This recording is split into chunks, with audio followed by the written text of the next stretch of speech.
Sup guys, Zeenigami here, and let's go through some global and Japanese One Piece Treasure Cruise news. On the Japanese version of One Piece Treasure Cruise, we have new information about the INT Doflamingo raid. Oh, also, the Rayleigh Skull is now available and will start dropping from ambush quests, just like every single other skull. Remember that ambush quest skulls drop on any ambush quest that includes Whitebeard, Shanks, and Cavendish.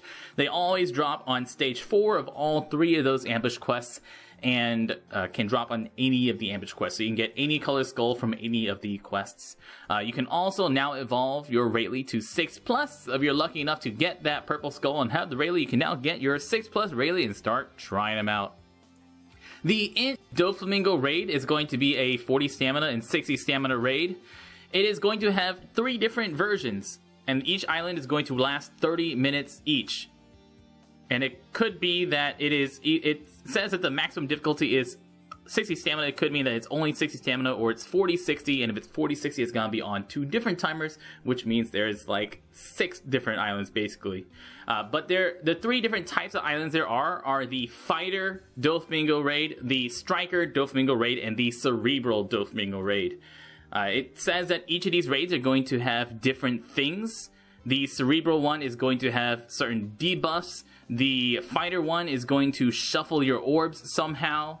And I don't remember what it said the Striker one. Oh, the Striker one is going to have multiple characters, so you want to bring AoE, and that's what it says about each one of those. So it gives you an idea of what that island might look like. So because it actually specifically mentions things like that, it's probably going to be different than how the old Dex Doflamingo raid works. It might be that it's just going to be something a little bit different, that like on the Cerebral version, it's just going to have a few debuffs that you might want to clear. Could be on the Striker one, it could have like more Doflamingos with lower health each, so it could be like 4 Doflamingos with lower health. I don't know, we'll still have to see the same.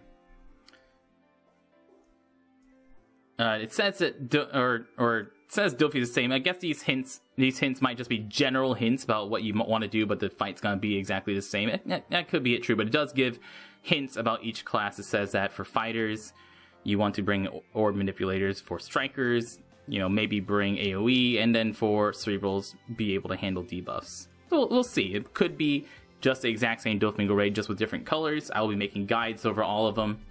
And each of those islands is going to be a different island. So there is going to be a fighter-only island, there's going to be a striker-only island, and there's going to be a cerebral-only island.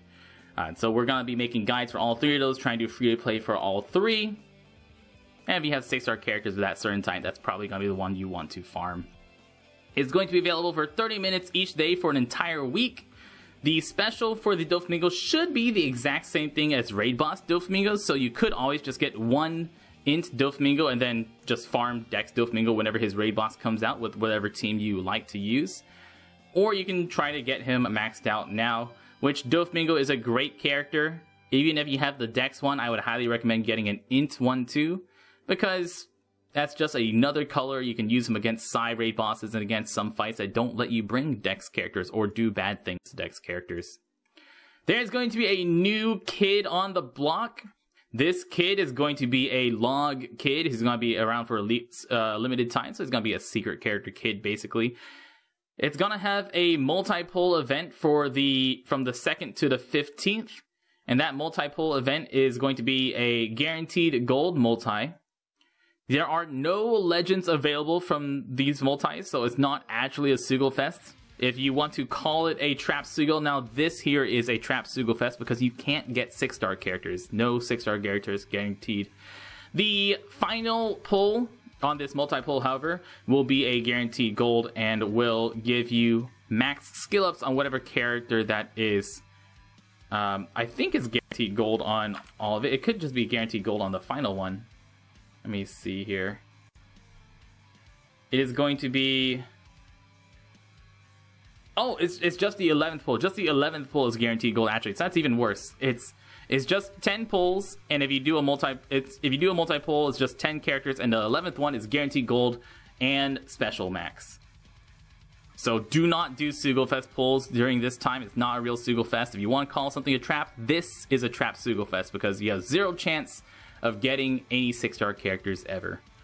New Log Kid, is he worth it? Probably no ways he ever going to be as good as 6-star character, especially not as good as like the new Enel, which is very nice. If you don't know what the new Enel and new characters do, I do have a full character ranking video on YouTube that goes over the new Enel and what each of them does. And on the global version, not that one. I want to stay here. I just don't need my Japanese version. On the global version of One Piece Treasure Cruise, this is where all the fun things are happening. The frenzy, the June summertime frenzy. Oh, also important to note, 8-Bit Ninja with the resub, thank you so much. Also important to note that on the Japanese right now, it is currently 2 times super success, not skill ups. Some people have said, oh look, they extended to 2 times skill ups. That is not correct. It's just that whenever 2 times skill ups ended today, 2 times super success has started. So between the 1st and the 7th on Japan, so June 1st to June 7th, or right now to June 7th, it is 2 times super success, not skill ups. Global version, we're getting the film characters back, so we're getting all the film raids. That's Guild Tesoro, Zephyr, and Shiki, and very cool is that we're getting double stamina, double drop raids. So this is the first time we've ever gotten double stamina, double drop raids ever. The Japanese version has never gotten it. This is going to be something special for the global version, double stamina, double drop for all Shiki, Guild Tesoro, and Zephyr. Important thing to remember about Guild Tesoro is that although he is a 30, 40, 60 stamina raid boss, the 40 stamina raid boss does have guaranteed drops. So you might as well just farm 40 stamina Guild Tesoro. The 60 stamina version is there to get that rainbow crab, so that way you can actually evolve him. So you have to do the 60 stamina once in order to evolve Guild Tesoro, but just farm the 40 stamina. Otherwise, Shiki farm the 60 stamina Shiki, and Zephyr farm the 40 stamina Zephyr. If you happen to miss it this time around, of course, they will be back. People always ask, are the characters ever going to come back? Of course they're going to come back. It's just that they come back for events such like these whenever they come back together in quick succession. So it'll just be a long time, and then maybe in another 6 months we'll get all 3 of them back again together. Yes, if you cannot beat the 60 stamina Guild Tesoro, you can just do it on the Crab Island, which now exists. This is just going over once again that there will be double stamina, double drops for the raid bosses, and there will be double stamina drops for the Colosseums too. So we are getting Colosseum Zephyr, which is a strength Zephyr. We're getting Colosseum Ein, which is a slasher that heals you, very good. Both Zephyr and Ein, very good characters. And we're getting Colosseum Bins. Colosseum Bins is a pretty trash character. He's okay, but he's pretty trash. Farm Colosseum Zephyr, farm Colosseum Ein.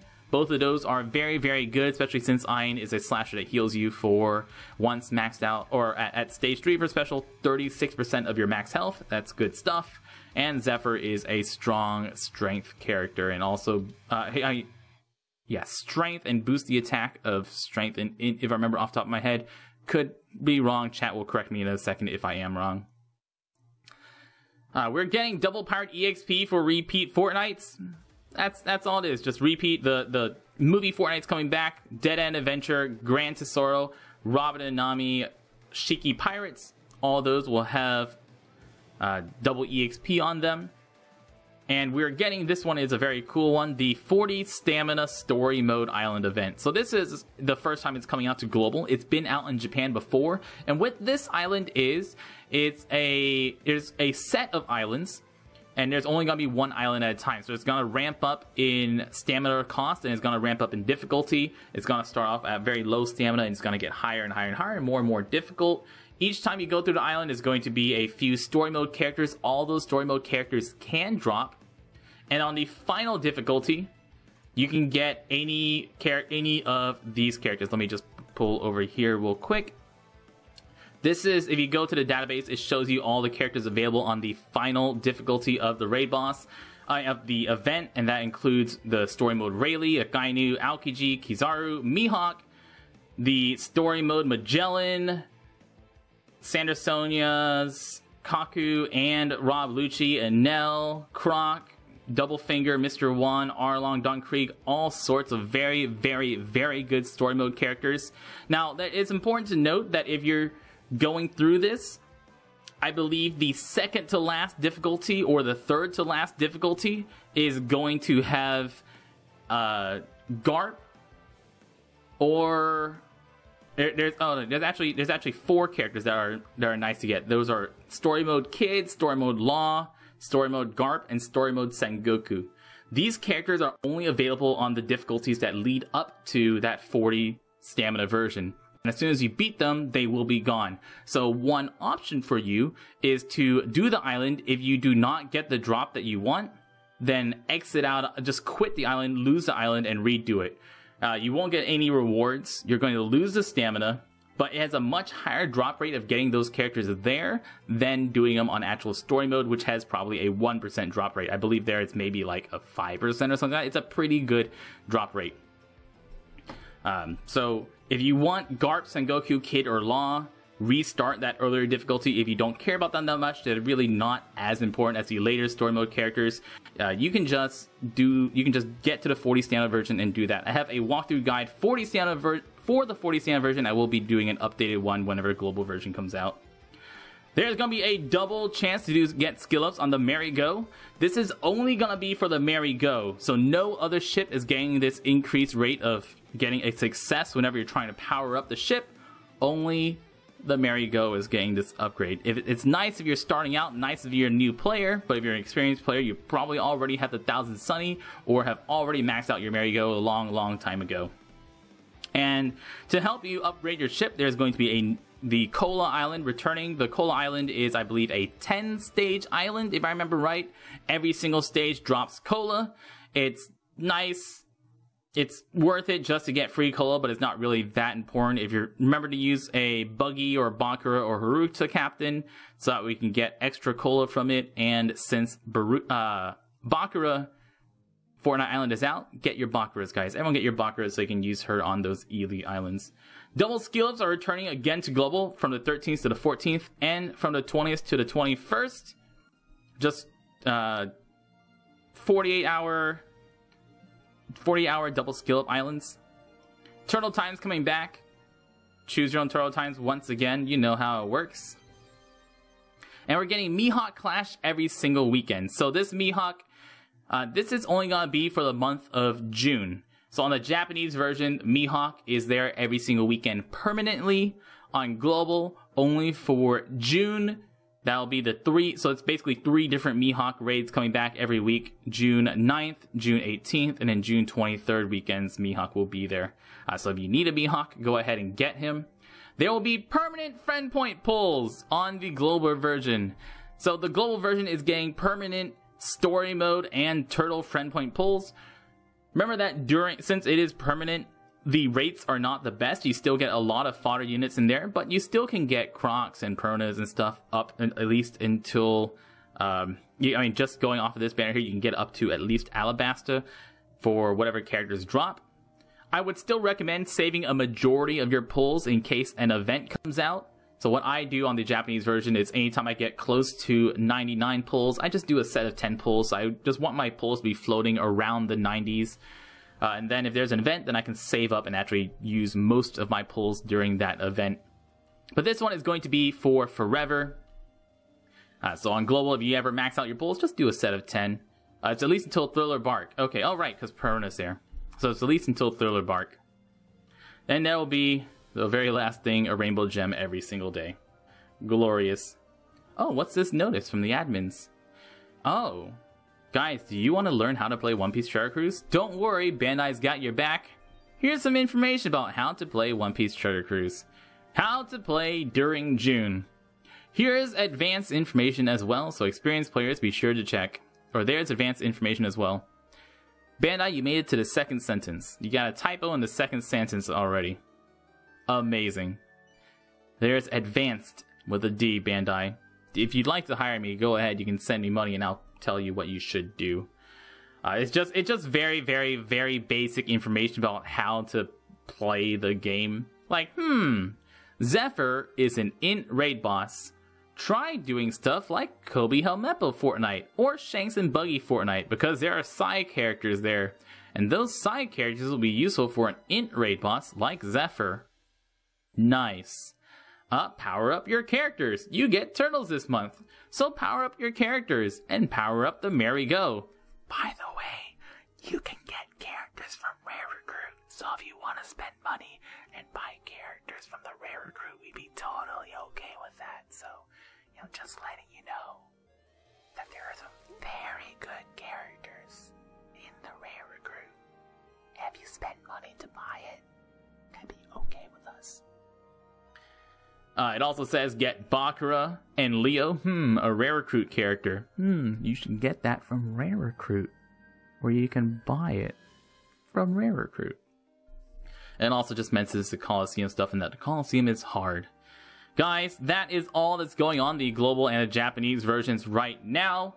The 40 stamina story mode island is pretty nifty.